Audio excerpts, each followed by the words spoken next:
Greetings. Happy Monday. This is Storytime at 5 on Facebook Live with Dr. Helen Tinsley. I'm happy to be here again to present stories to you. Um, it's a rainy day where I'm living, and it's a Monday. So it always makes me think of the song by one of my favorite groups growing up, uh, the Carpenters, Rainy Days and Mondays. But the song says, rainy days and Mondays always get me down. Rainy days and Mondays always make me be grateful to be inside and reflect and have a peaceful home. So with that said, whatever the weather is where you are, I hope you're having a great day. I see my daughter joined in, so I'm assuming that is my granddaughter Hannah and my grandson Kadus and Navi and Om and Noah and my daughter Tintawi. Hello, family. Hey, Renee. Long time no see, talk to. We're going to read stories again today. But I wanted to share something because I'm not only a teacher and a reader, but I'm also a writer. And as such, I've written some books. So one of my books is a poetry book called And the Beat Goes On, poems, thoughts, and snippets along the journey. And I just want to share something I wrote in the beginning and something I wrote in the end. Okay? Greetings to everybody that joined. And something that I wrote in the beginning is not my words, but my advisor, when I was working on my master's, wrote, shared this with me. It said, there's a legend about a little sparrow lying on its back by a roadside. A traveler came along and asked the sparrow what he was doing lying upside down. I hear the heavens are going to fall down today, the sparrow answered. Oh, and I suppose your little legs are going to hold up the heavens, said the traveler. One does what one can, said the sparrow. And that's where we are right now in this time and space. We're all doing what we can. And I want to share one more. Greeting to everybody that joined. In the back of my book, I have a quote, and I actually attribute it to the Bible incorrectly. I thought it was a biblical quote, but it's a relevant quote nevertheless. And it says, when God leads you to the edge of the cliff, trust him fully and let go. Only one of two things will happen. Either he'll catch you when you fall, or he'll teach you how to fly. So right now, everybody, we got to fly. This is our time to use this time wisely to indulge in your creativity, write, play music, develop a new skill or talent, whatever it is that you need to do, or you can do it while you're home and use this opportunity to fly. So I have two books for you today. The first one is a children's book. I mean, they're both children's books, but the first one is for younger children, and it's a known favorite, The Little Red Hen, and it's by Bonnie Dobkin and illustrated by Subhash Bora. Everybody that joined in, I'm going to acknowledge you after I read the story, but I want to say hello to my granddaughter Hannah again and Olivia, because I know those are two little children that joined. The Little Red Hen.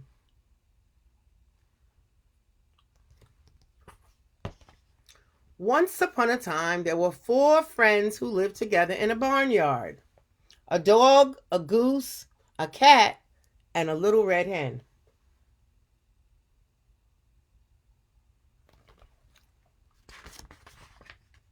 The dog was a lively pup who liked to play all day. After all, he said, who will chase balls and do tricks if I don't?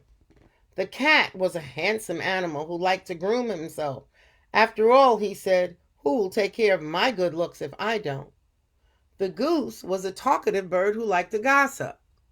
After all, she said, who will share the news of the day if I don't? And the little red hen, she just liked to figure out what needed doing and do it. She was a doer.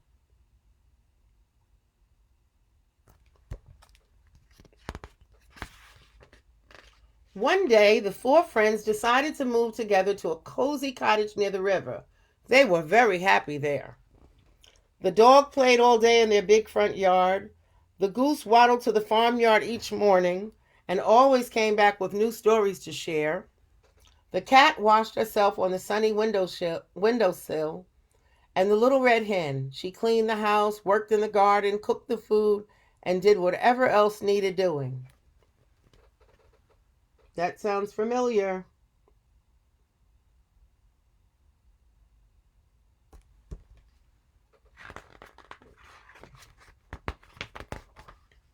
One afternoon, the little red hen swept out the shed and found a bag of wheat seeds. Excited, she brought the bag back to the cottage. "Look what I found," she said. "Who will help me plant these seeds so that we can have wheat to bake some bread?" "Not I," said the dog. "I have to play with my stick today." "Not I," said the cat. "I have to groom my fur today." "Not I," said the goose. "I have to talk to the cow today. She has news about the goat."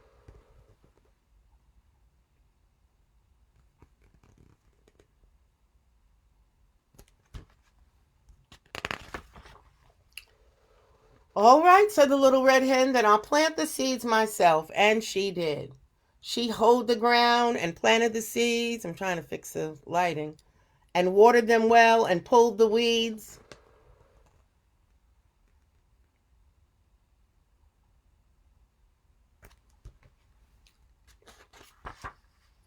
Soon a fine patch of wheat was growing tall in the sunlight. "The wheat is ready for harvest," said the little red hen. "Who will help me harvest it?" "Not I," said the dog. "I have to bury my bone today." "Not I," said the cat. "I have to smooth my whiskers today." "Not I," said the goose. "I have to visit the pig today. He said there's a scandal with the sheep." "All right," said the little red hen. "Then I'll harvest the wheat myself." And she did. She cut the wheat, then gathered and tied it up in bundles she stacked outside.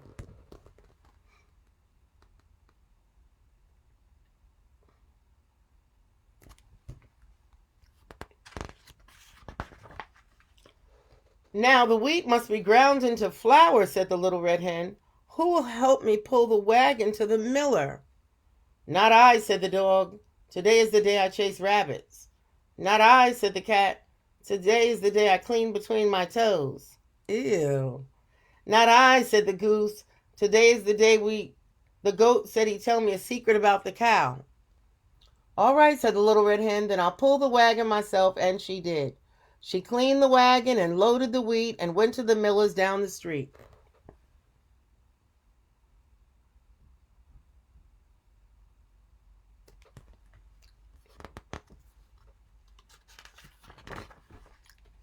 The next morning, the little red hen was ready to bake.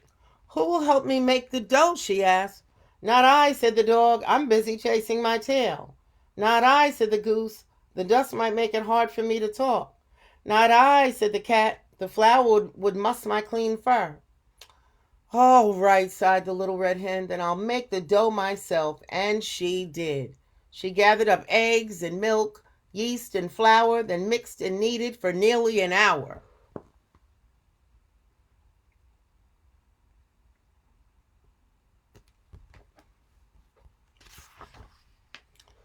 "Now," said the little red hen, though she already knew the answer, "who will help me bake the bread?" "Not I," said the dog. "It's time for me to take a nap." "Not I," said the cat. "I really must get my beauty sleep." "Not I," said the goose. "I absolutely must rest my voice." "All right," said the little red hen. "Then I'll bake the bread myself." And she did. She built the fire, a difficult chore, and slid the pan through the oven door. She cleaned the mess that the baking had made, and finally went out to rest in the shade.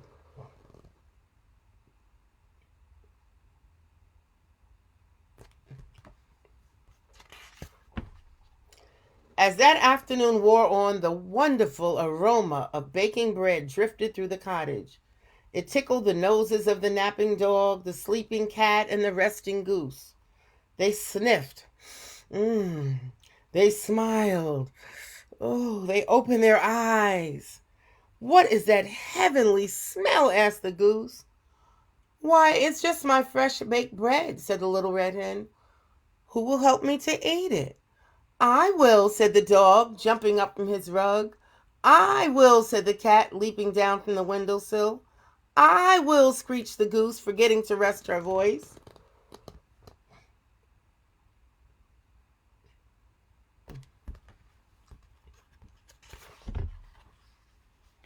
You will? Asked the little red hen.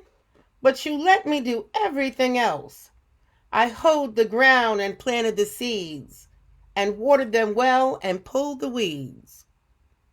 I cut the wheat and gathered and tied it up in bundles I stacked outside. I cleaned the wagon and loaded the wheat and went to the miller's down the street. I gathered up eggs, milk, yeast, and flour, then mixed and kneaded for nearly an hour. Excuse me. I built the fire, a difficult chore, and slid the pan through the oven door. I cleaned the mess that the baking had made, and then, only then, did I rest in the shade. So you know what? I think I'm going to eat this bread myself. And she did.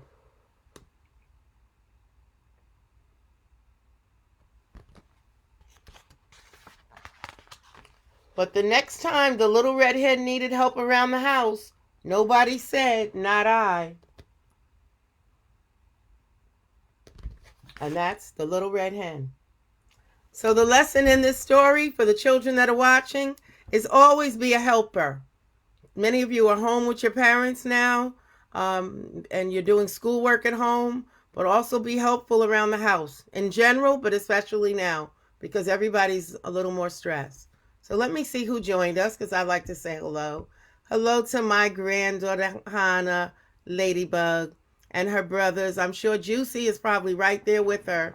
That's my grandson, Caduce, and the rest of the crew, Noah, and Navi, and Renee, Larry, Patience, Johnny Stern, my high school classmate. He's a 40-year plus social worker in the school. Give him kudos. Robbie Tucker, my cousin Danny. Hi, Val. Val and Olivia are my regular viewers. Renee, that I worked with. Hey, sweetie, to you too. Rich Echevarri. We went to elementary school from kindergarten through 4th grade together. Denny and Esther. Hey, Doc. I'm Doc. Denny said, hi, Doc. I'm saying it back. Hey, Denny. Matt and Brenda Parker, my cousin Cindy. Landy, salam alaikum. Rudy Porter. Oh, hey, Asim. I hope the children are watching. Hey, Esther. And my niece, Shakira. Hey, Auntie. And she has 2 little children. I hope they're watching, too. So, I'm so happy you joined me. And if anybody else joins on, my cousin Lisa, hey. If anybody else joins on after the next story, I will acknowledge you. Yes, Cindy said she hadn't heard this story in so long. Neither had I. Oh, one thing I wanted to point out. The author, as I said, is Bonnie Dobkin. Yesterday, I read The Gingerbread Man, and that was also by this same author. Okay? Oh, good, Shahira, they're watching. Now, this next book is a little lengthier. It's not a simple story as The Little Red Hen. But as I told you, this is March, and it's Women's History Month. And so I want to have a focus and highlight on the contributions of women. And so this next woman is a woman many people know about, but you may not know this story about her. Hold on one second. Excuse me.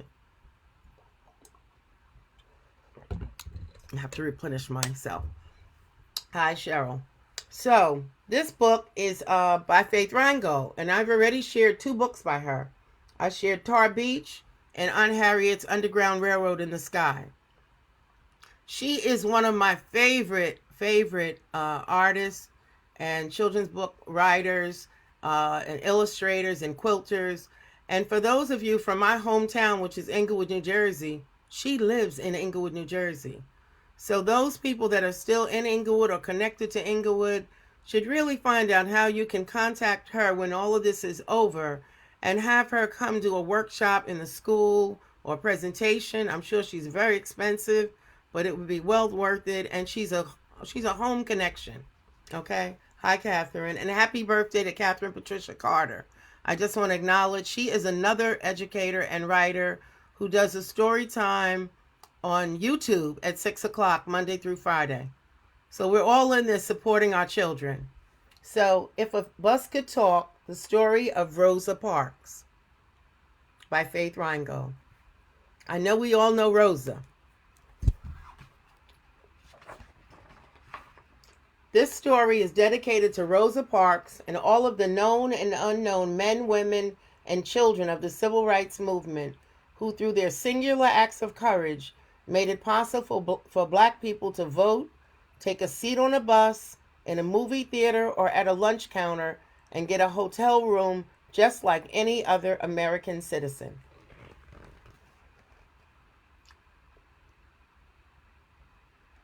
Again, this book is a little complex for the youngest children, so parents and family, you have to talk to them about Rosa Parks afterwards. This morning, a strange-looking bus pulled up at my stop. It didn't look anything like my usual bus, but it was on time, and I didn't want to be late for school, so I decided to take it. The door opened, and a voice called out, "Step on up, young lady." I got on thinking, I'll ask the driver which bus this is.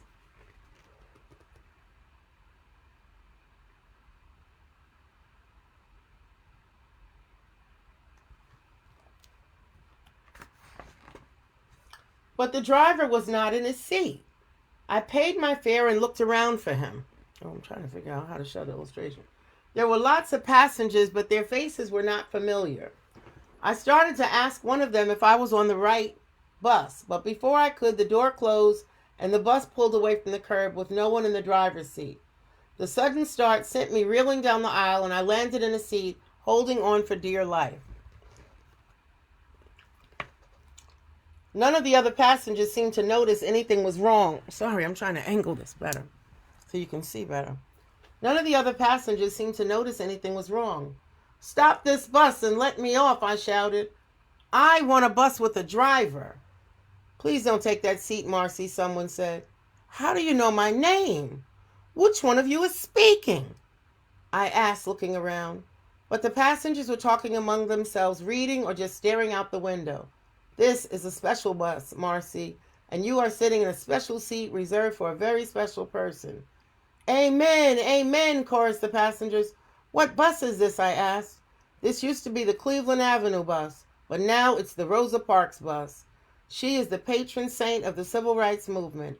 One day a year, we reserve that seat in her name. Take another seat and I'll tell you all about her." Now the voice seemed to be coming from the bus itself. I could hardly believe it.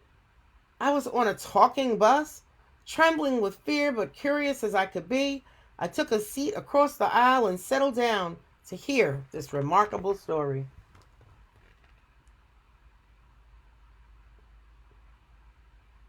Hello to my Aunt Carol. Oops, there you go.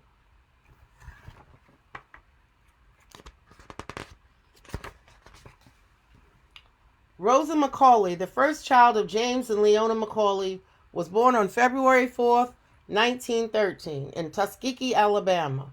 When Rosa was 2 years old, her father, a skilled carpenter and house builder, left the family and went up north looking for work. Her mother took Rosa and Sylvester, her baby brother, to live on their grandfather's small farm in Pine Level, Alabama. They worked hard there, raising chickens, calves, vegetables, nuts, and fruit. Rosa helped her grandfather clear weeds and tend the crops. The family also picked cotton in neighboring fields.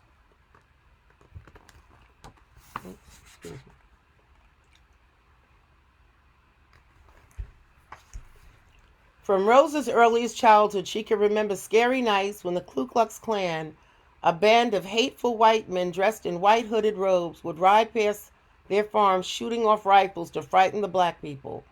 Rosa knew that the Klan had burned churches and beaten, tortured, and lynched many black people.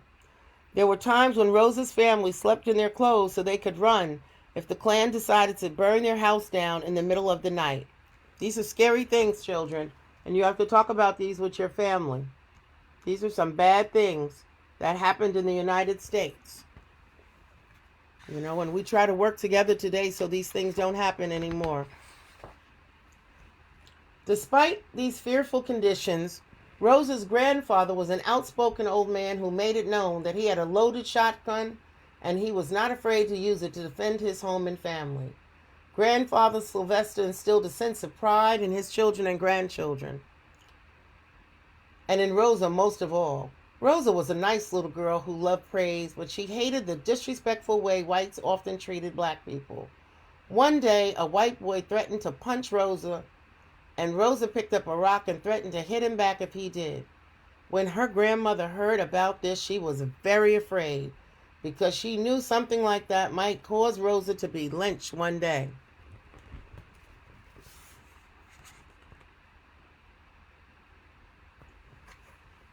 When Rosa was 6 years old, she went to school. Her school had 50 to 60 children in one schoolroom and only one teacher. In Pine Level, Alabama, school for black children only went up to the 6th grade, and it was only open 5 months out of the year, while school for white children went through the 12th grade and was open for 9 months. And the white children could take a bus to school, while the black children often had to walk a long way. However, Rosa's mother, Leona, had plans for Rosa's education. Leona was a teacher in a one-room school in the village of Spring Hill. To teach there, she had to travel a long distance and then be away from her own children all week. But she saved up so Rosa could further her education. When Rosa was 11, she went to Miss White's School for Girls in Montgomery, Alabama. Several years later, Rosa went on to high school at Alabama State Teachers College for Negroes. Negro is a term that was used to refer to black people a long time ago when I was a little girl, for those children watching. So we're black now, but they used to say Negroes. So Rosa went on to high school at Alabama State Teachers College for Negroes. She had to drop out of school when first her grandmother and then her mother became ill.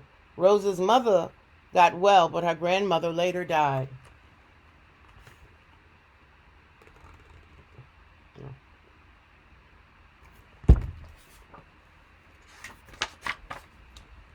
After Leona recovered, Rosa went back to school and got her high school diploma, but it would be a few years before Rosa could find a job using her typing and writing skills. So she took in sewing and did alterations at the Montgomery Fair department store.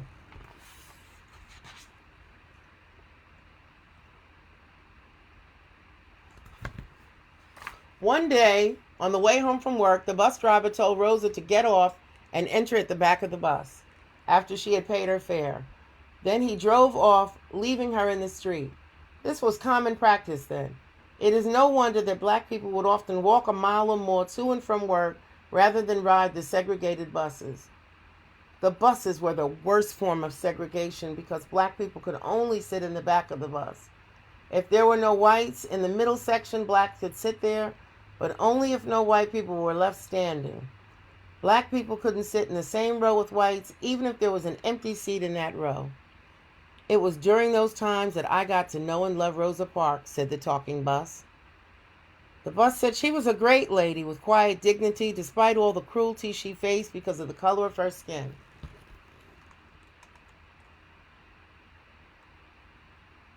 Remember, the bus is telling the story, right? It's a talking bus. But then something good happened. Rosa married a very nice man named Raymond Parks. Parks, as she called him, was a black man like Grandfather Sylvester. He demanded to be treated with respect. Parks was light-skinned and had grown up in an all-white neighborhood. Although he looked like a white person, he was not allowed to go to the white school, and the nearest black school was too far away. So he had been taught to read and write by his mother. Despite the fact that he had very little formal education, Parks was well-spoken and well-read on the important issues affecting his people. It was Parks who encouraged Rosa to return to school and graduate. Raymond Parks, a barber by trade, had been a long-time member of the NAACP, the National Association for the Advancement of Colored People. Mrs. Parks soon became a member too. In no time, she was appointed secretary of the Montgomery branch and could use her education to help her people. She also served as youth leader and organized a citywide youth conference. Parks worked hard to free four young men called the Scottsboro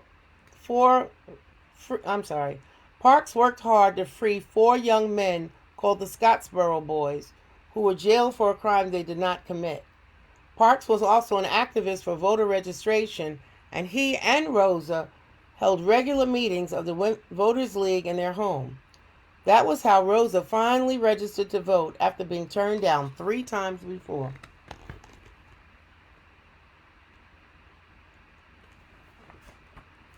It's a pretty long book, huh? One fateful day, December 1st, 1955, Mrs. Parks took this very bus home from work.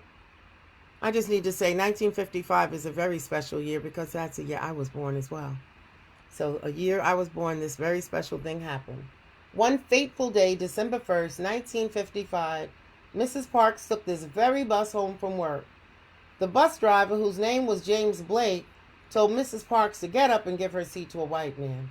There were other black people sitting in the same section, and all of them would have to get up so that the white man could sit down.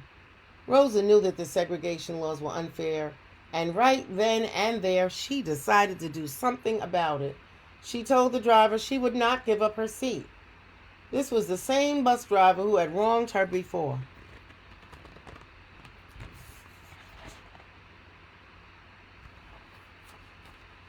When Mrs. Parks refused to give up her seat, Blake called the police and had her arrested and taken to jail for breaking the segregation laws. It is for this singular act of courage that one day a year, Mrs. Parks' seat has been reserved, said the talking bus, and why we don't want to see Blake driving this bus ever again. Amen, amen, chorused the passengers.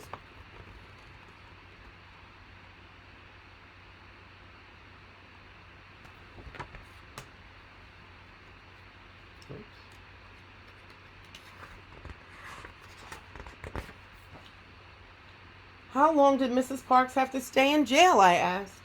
Not long, Marcy. When Mr. E.D. Nixon, the head of the Montgomery branch of the NAACP, heard of Mrs. Parks' arrest, he paid her bail and she was released. He asked her to help with a boycott to change the segregation laws. Rosa was happy to be a part of a citywide effort to end segregated buses. Mr. E.D. Nixon also asked the Women's Political Council and the town's black ministers to help organize and promote what came to be known the world over as the Montgomery bus boycott.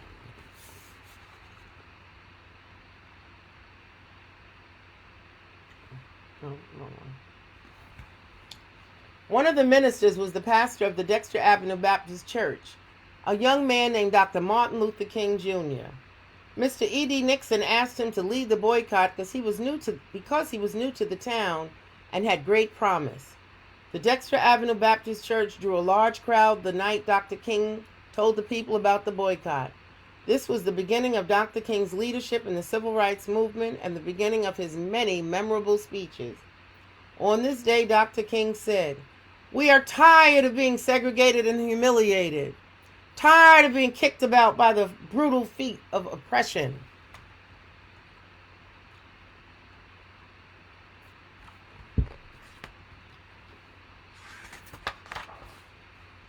For 381 days, more than a year, black people in Montgomery either walked or arranged their own carpools instead of taking the buses. Without the black passengers, the buses were almost empty and the city lost a lot of money. The Montgomery bus boycott was working. Amen, amen, said the passengers. We know, we were there.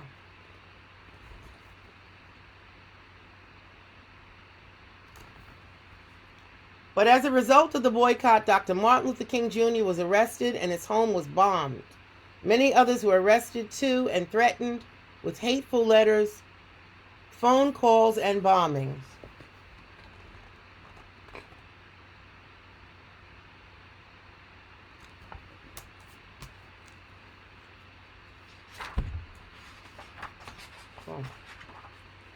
The Montgomery boycott was the beginning of a national movement in which people of every race organized protests against segregation in their own towns. The boycott spread to department stores, where black people were not allowed to return articles of clothing they had bought or even to try on clothes before buying them. You mean Miss Rosa could not try on a pair of shoes or return a dress that did not fit, I asked. Yes, Marcy. I know it's difficult for young people today to understand what life was like under the segregation laws. There were eat-ins, too, where black people and white sympathizers would sit at the for whites-only lunch counters, and have food poured over their heads by the hissing crowds.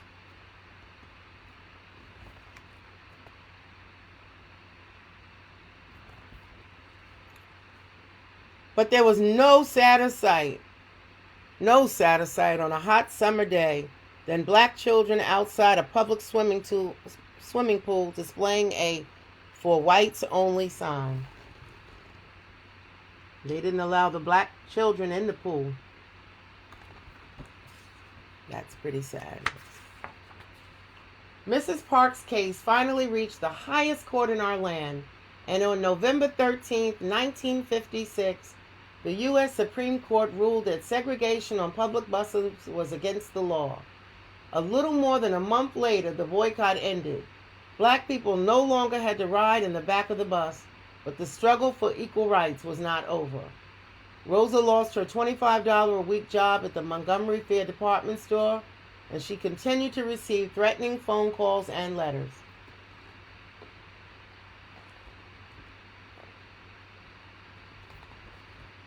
A year later, Rosa and Raymond Parks moved to Detroit, where Rosa worked for Congressman John Conyers of Michigan. There she was able to help homeless people find decent housing, jobs, and community services.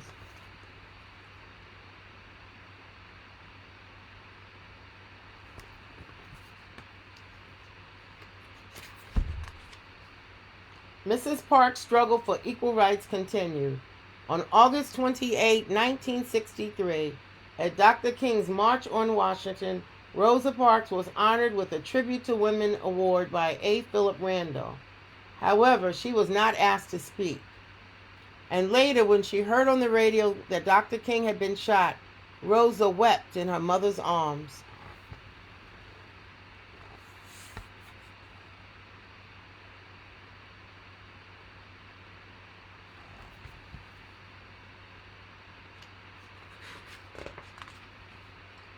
Many tributes and awards have been given to this gentle, courageous woman. A bronze bust of Miss Parks is installed at the Smithsonian Institute in Washington, D.C.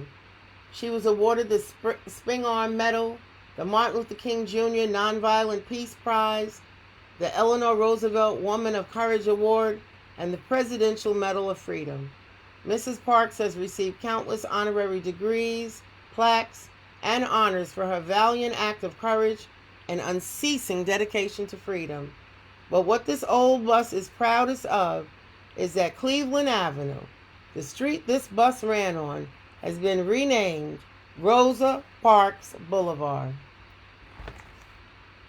And that's what it says right there, Rosa Parks Boulevard.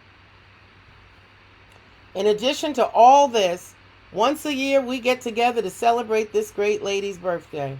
Amen, amen, said the passengers. We know, we were there.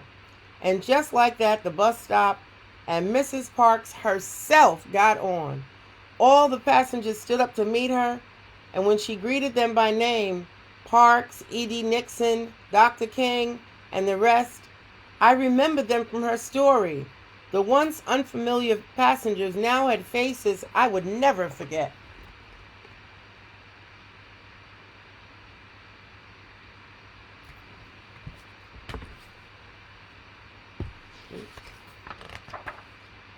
I am so excited to meet you, Mrs. Parks, I said gleefully. You really are the mother of the civil rights movement, and I am so lucky to be here. May I ask, what gave you such a strong belief in freedom?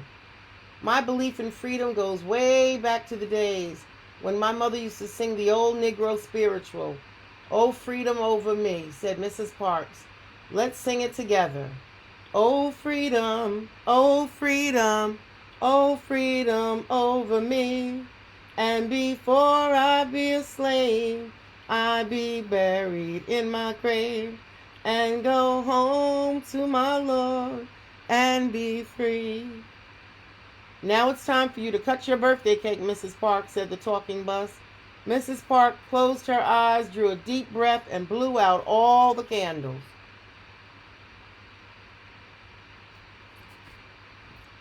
Happy birthday, Mrs. Parks, said the passengers, and may our dreams of freedom and equal opportunity for all people come true.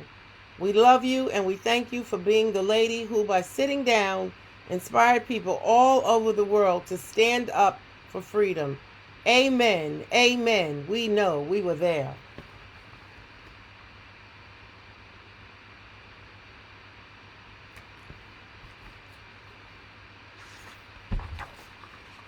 By the time the talking bus reached my school, my head was crammed full of all the things that had happened. When I got up this morning, little did I know that I would be attending Mrs. Parks' birthday party on the very bus she was arrested on. I can't wait to tell my class about this.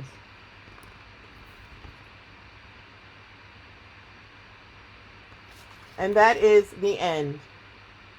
This is, again, If a Bus Could Talk, The Story of Rosa Parks by Faith Ringgold. So I just want to acknowledge who came on. And then, but before that, let me just say this. Every story does not have to be a fun story or a rhyming story or a lighthearted story. Stories are very powerful, and children's books are very simplistic way to introduce difficult concepts and difficult topics to young children in particular. And it's important. If you don't know your history, you're doomed to repeat it. So this is Women's History Month. Rosa Parks is someone they should know, along with all the women that I'm going to introduce during this month. Okay, so I want to say hi to Judy and Evelyn Walker and Jean, Shantae. Yes, Catherine, this is a great book. Again, this is another book by Faith Ringgold. I have a ton of her books. I'm doing an author study for my students at William Patterson, modeling Faith Ringgold's books. But she's an important writer. Neil, Rhonda, hey Rhonda, my daughter-in-law Danae, Michelle, Robert, my daughter Tintawi asked, can I list the titles and authors of the books that I read? So on my Facebook page, under my photos, you can see videos. For each one, I list the day. This is day 8. And I list the titles and the authors of the books that I've read. Okay, and before I close, I just want to, oh, hi, Aunt Carol, thank you. I want to say, again, I would like to be able to support children and validate children's experiences during this time. So if you are with children, your grandchildren, your own children, nieces, nephews, if they tune in to the story, and they can do live or otherwise because it's recorded on my Facebook page, they can draw a picture. You can take a picture of it with your phone or scan it and send it to me at drhelentinsley@gmail.com. There's no period. drhelentinsley@gmail.com, and I will showcase their picture on my next day or so's reading. Okay, I'm in this for the long haul. This is day 8. This is going to be 7 days a week at 5 o'clock. Hopefully and prayerfully, as long as we're dealing with this this shutdown, because I want to be able to provide something comfortable, predictable, and consistent to my listeners, especially the children. So with that said, God bless, and everyone have a peaceful day. Keep your head up. Keep your spirit up. Again, explore your creativity. If you have crayons or coloring pencils, use them. If you have glue and magazines, create collages. If you write. Learn something new while you're home. There's so many free things that you can do online. You can go on YouTube and learn how to build a house. So I'm just saying, use this time wisely, and may God bless you all. And I'll see you again tomorrow, same time. Love you. Peace.